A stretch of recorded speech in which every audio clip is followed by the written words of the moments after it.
Hello friend, मैं देवव्रत दास daily market analysis नतुन एक video आपको वेलकम जानाइছো। आज बैंक निफ्टी फाइनल क्लोज दिसे 47,327 जी प्रिवियस डे क्लोजर पर -508 पॉइंट डाउनत गई आम क्लोज पाइছো। और लास्ट आम जी उइकली एनालिसिस भिडिओ जी टार्गेट आছিলে डेलिर कारण ये टार्गेटखिनि आम गोटेखिनि एचिव करिছো। और इयात जदि आमी चाওঁ तेतियाह'ले एटु एटा ट्रेंड लाइन হৈ আছে डाउन साइडे और আপসাইডে দি এটা এনেকে ট্রেন্ড লাইন এটা গৈ আছে। এতিয়া যদি এতিয়া এইটো লোটো যদি ব্রেক করে দিয়ে আজি লোটো যদি ব্রেক করে তেতিয়াহ'লে এই ডাউন সাইডত যেটো আমাৰ ট্ৰেন্ড লাইন আছে ইয়াত আহি এটা সাপোৰ্ট ল'ব পাৰে। আৰু মই লাষ্ট আগৰ ভিডিঅ'বিলাকত মই কৈছোঁ যে এইটো হৈ গৈছে আমাৰ এটা মেজৰ সাপোৰ্ট হৈ আছিলে আৰু এইটো জেগাতে আজি আহি ইয়াৰ ওচৰতে ক্লোজ দিছে। এতিয়া এইটো জেগাত যদি ব্ৰেক কৰি দিয়ে আমি डाउन साइडर कारण आमी एटू जितु तलर जितु ट्रेंड लाइन আছে ইয়াৰ পৰা এটা আমি সাপোৰ্ট ল'ব লাগে আৰু এইটো জায়গাত প্ৰাইস একশনটো কি হয় তাৰ পিছতে আমি নেক্সট প্ল্যান কৰিম। আৰু এতিয়া আমাৰ ডাউন সাইডৰ কাৰণে যদি আমি সাপোৰ্ট চাওঁ তেতিয়াহ'লে হ'ব 47,188, তাৰ পিছত হ'ব 46,888। আৰু যদি আমি আপসাইডৰ কাৰণে যদি আমি চাওঁ তেতিয়াহ'লে আপসাইডৰ কাৰণে আমাৰ আজিৰ যিটো হাই আছে এইটো আমাৰ কাৰণে এতিয়া ৰেজিস্ট্যান্ট হৈ আছে। আমি 15 মিনিট টাইম ফ্ৰেমত চাওঁ যে অহাকালি আমি কেনেকৈ ট্ৰেড প্লেন কৰিম বা মাৰ্কেটটো কেনেকৈ মুভ কৰিব। তাৰ আগত আমি এইটো চাওঁ যে যিটো আমাৰ লাষ্ট ভিডিঅ'ত আমি যিখিনি আমাৰ টাৰ্গেট আছিলে সেই টাৰ্গেট আমি গোটেইখিনি আমি এচিভ কৰিছোঁ। আৰু ইয়াত মই কৈছিলোঁ যে যদি ইয়াৰ লোটো যদি ব্ৰেক কৰি দিয়ে তেতিয়াহ'লে আমি ডাউন সাইড এটা মুভ দেখিবলৈ পাম। আৰু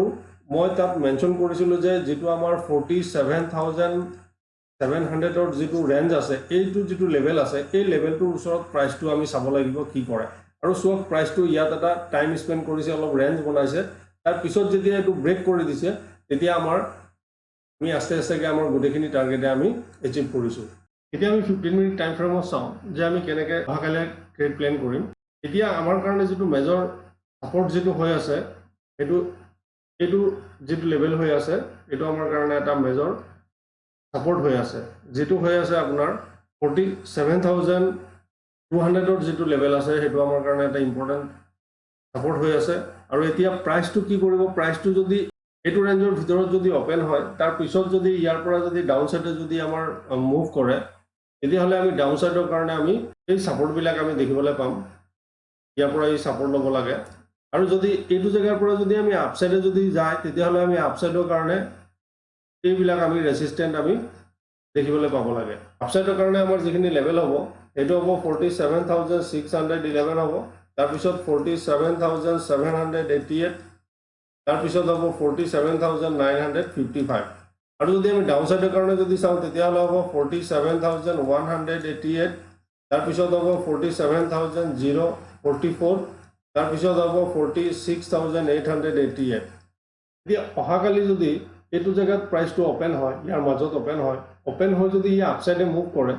তেতিয়াহ'লে ইয়াত যদি আমি চাওঁ তেতিয়াহ'লে এইটো জায়গাত বহু সময় টাইম স্পেণ্ড কৰিছিলে, সেইটো কাৰণে এইটো জায়গাত প্ৰাইসটো আহি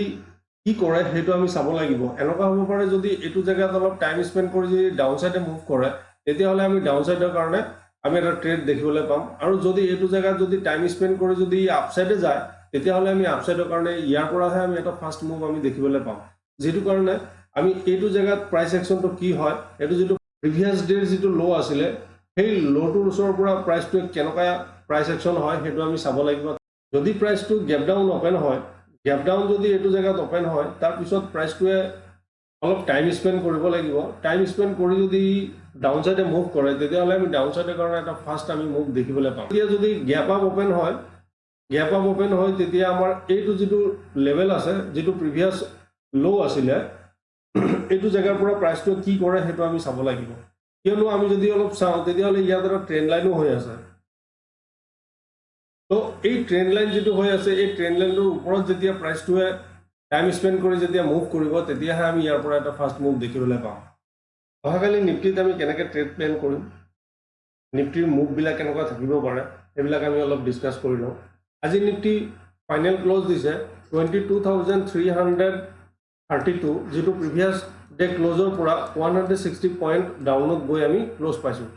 আৰু আমাৰ যিখিনি টাৰ্গেট আছিলে সেই টাৰ্গেটৰ আমাৰ দুটা টাৰ্গেটে আমি এচিভ কৰিছোঁ ডেইলিৰ কাৰণে। আৰু ইয়াত যদি চাই তেতিয়াহ'লে ইয়াতো এটা ট্ৰেন্ড লাইন হৈ আছে আপসাইডৰ কাৰণে আৰু ডাউনসাইডৰ কাৰণে এইটো জেগাৰ পৰা এটা ট্ৰেন্ড লাইন হৈ আছে আৰু এতিয়া যদি ডাউনত যদি আজিৰ ল'টো যদি ব্ৰেক কৰি দিয়ে তেতিয়াহ'লে এই যিটো প্ৰিভিয়াছ ল' আছে ইয়াৰ পৰা এই ছাপোৰ্ট ল'ব লাগে আৰু এইটো জেগাও যদি ব্ৰেক কৰি দিয়ে তেতিয়াহ'লে আমাৰ এইটো যিটো ট্ৰেন্ড লাইনৰ যিটো এই পজিশ্যনটো আছে ইয়াৰ পৰা ই ছাপোৰ্ট ল'ব লাগে ডাউনসাইডৰ কাৰণে যিখিনি আমাৰ লেভেল থাকিব সেইবিলাক হ'ব 22,233 হ'ব তাৰপিছত হ'ব 22,155 আৰু আপসাইডৰ কাৰণে আমাৰ এইটো যিটো হাই আছে এই হাইটো আমাৰ কাৰণে এটা মেজৰ ৰেজিষ্টেন্টৰ নিচিনা কাম কৰি আছে এতিয়া এইটো হৈ যাব 22,533 এই লেভেলটো যেতিয়া আপসাইডে ব্ৰেক কৰিব তেতিয়াহে আমি আপসাইডৰ কাৰণে এটা নতুন হাই আমি দেখিবলৈ পাম এতিয়া আমি ইণ্টাৰডে কাৰণে চাওঁ যে ইণ্টাৰডেত আমি কেনেকৈ ট্ৰেড প্লেন কৰিব পাৰোঁ যোৱাকালি যিখিনি আমাৰ লেভেল দিয়া আছিলে তাৰ ভিতৰত আমাৰ দুটা লেভেলে আমাৰ দুটা টাৰ্গেট আমি এচিভ কৰিছোঁ আৰু ইয়াত মই মেনশ্যন কৰিছিলোঁ যে এইটো এটা প্ৰাইচ এটা ৰেঞ্জৰ ভিতৰতে সোমাই আছিলে আৰু এইটোৰ ওচৰত যদি প্ৰাইচটো অপেন হয় অলপ টাইম স্পেণ্ড কৰে তেতিয়াহ'লে আমি ডাউন ছাইড এটা আমি মুভ দেখিবলৈ পাম যিটো আমাৰ ইয়াত চাওক যে আমাৰ ফাৰ্ষ্ট টাৰ্গেটটো আমি ইয়াত আমি এচিভ কৰিছোঁ তাৰপিছত এইটো জেগাত অলপ টাইম স্পেণ্ড কৰিছে তাৰপিছত ই আকৌ ৰিট্ৰেছ হৈ আকৌ আমাৰ ছেকেণ্ড টাৰ্গেটৰ ওচৰতে আমি এতিয়া প্ৰাইচটো ক্ল'জ পাইছোঁ এতিয়া আমি অহাকালি আমি কেনেকৈ ট্ৰেড প্লেন কৰিম সেইটো এবাৰ আমি চাই লওঁ যে অহাকালিৰ কাৰণে এইটো যিটো আমাৰ প্ৰিভিয়াছ ল' আছিলে চুইং ল' এইটো আমাৰ কাৰণে এতিয়া মেজৰ ছাপোৰ্ট হিচাপে কাম কৰি আছে এতিয়া প্ৰাইচটো যদি এইটো জেগাত অপেন হৈ তাৰপিছত যদি ডাউন ছাইডে মুভ কৰে তেতিয়াহ'লে এইটো জেগাৰ পৰা আমাৰ এটা ছাপোৰ্ট ল'ম আৰু এইটো জেগাত প্ৰাইচ একশ্যনটো কি হয় সেইটো আমি চাব লাগিব যদি এইটোকো যদি ব্ৰেক কৰি দিয়ে তেতিয়াহ'লে আমি ডাউন ছাইডে এটা আমি ফাৰ্ষ্ট মুভ দেখিবলৈ পাম আৰু এইটোক যদি এতিয়া আপছাইডে মুভ কৰে তেতিয়াহ'লে আমাৰ ফাৰ্ষ্ট আমাৰ নিয়াৰ হাইটো আমাৰ ৰেচিষ্টেণ্ট হ'ব তাৰপিছত এইটো যদি ব্ৰেক কৰি দিয়ে তেতিয়াহ'লে আমি আপছাইডে আমাৰ এইটো যিটো প্ৰিভিয়াছ ডেৰ যিটো ল' আছিলে এইটো জেগাৰ পৰা আমি এটা ৰেচিষ্টেণ্ট ল'ম এইটো কাৰণে আমি আপছাইডৰ কাৰণে যিখিনি লেভেল হ'ব সেইটো এবাৰ আমি চাই লওঁ আপছাইডৰ কাৰণে হ'ব 22,388 তাৰপিছত হ'ব 22,444 তাৰপিছত হ'ব 22,500ৰ যিটো ৰাউণ্ড ফিগাৰৰ লেভেলটো হ'ব আৰু আমি যদি ডাউন ছাইডে যদি চাওঁ তেতিয়াহ'লে হ'ব 22,255 তাৰপিছত হ'ব 22,188 তাৰপিছত হ'ব 22,133 এতিয়া আমি চাওঁ যে যদি প্ৰাইচটো গেপ আপ অপেন হয় এইটো জেগাত যদি প্ৰাইচটো অপেন হয় এইটো জেগাত অপেন হ'লে তাৰপিছত আমি ইয়াত যদি ৰেঞ্জ বনাই অলপ টাইম স্পেণ্ড কৰে তাৰপিছত যদি আপছাইডে মুভ কৰে তেতিয়াহ'লে আমাৰ এইটো যিটো আজিৰ হাই আছে ইয়াৰ ওচৰলৈকে যোৱাৰ চান্স আছে আৰু যদি ই ডাউন ছাইডে এইটো জেগাত যদি ৰেঞ্জ বনাই ডাউন ছাইডে মুভ কৰে তেতিয়াহ'লে আজিৰ যিটো আমাৰ ল' আছে বা ক্ল'জ আছে এইটোৰ ওচৰত ই এটা ছাপোৰ্ট ল'ব আৰু এইটো যদি ব্ৰেক কৰি দিয়ে তেতিয়াহ'লে এইটো প্ৰিভিয়াছ যিটো আমাৰ চুইং ল' আছিলে এইটো জেগাৰ পৰা ই ছাপোৰ্ট ল'ব লাগে প্ৰাইচটো যদি এইটো জেগাত অপেন হয় আৰু যদি আপছাইডে যায় তেতিয়াহ'লে এইটো ইয়াৰ হাই যিটো আছে এইটো আমাৰ কাৰণে বহুত ইম্পৰ্টেণ্ট ৰেচিষ্টেণ্টৰ নিচিনা কাম কৰি আছে এইটো জেগাত প্ৰাইচ একশ্যনটো কি কৰে এইটো আমি এবাৰ চাব লাগিব এনেকুৱা হ'ব পাৰে যে ইয়াত যদি টাইম স্পেণ্ড অলপ যদি টাইম স্পেণ্ড কৰি যদি বা ইয়াৰ পৰা ৰেচিষ্টেণ্ট লৈ কিজানিবা ডাউন ছাইডে মুভ কৰিব পাৰে সেইটো আমি এবাৰ চাই ল'ব লাগিব তাৰপিছতহে আমি কোনো প্ৰাইচ একশ্যন চাইহে তাৰপিছত আমি আপছাইডৰ যদি মুভ কৰে তেতিয়াহ'লে আমি আপছাইডৰ কাৰণে ট্ৰেড ল'ব পাৰোঁ কিয়নো এইটো জেগাত প্ৰাইচটোৱে বহু সময় আজি টাইম স্পেণ্ড কৰিছে সেইটো কাৰণে এই জেগাটোত কি হয় এইটো আমি অলপ চাব লাগিব আশা কৰোঁ ভিডিঅ'টো আপোনালোকক ভাল লাগিব যদি ভাল লাগে লাইক শ্বেয়াৰ এণ্ড ছাবস্ক্ৰাইব কৰিব আৰু চেনেলত নতুন হ'লে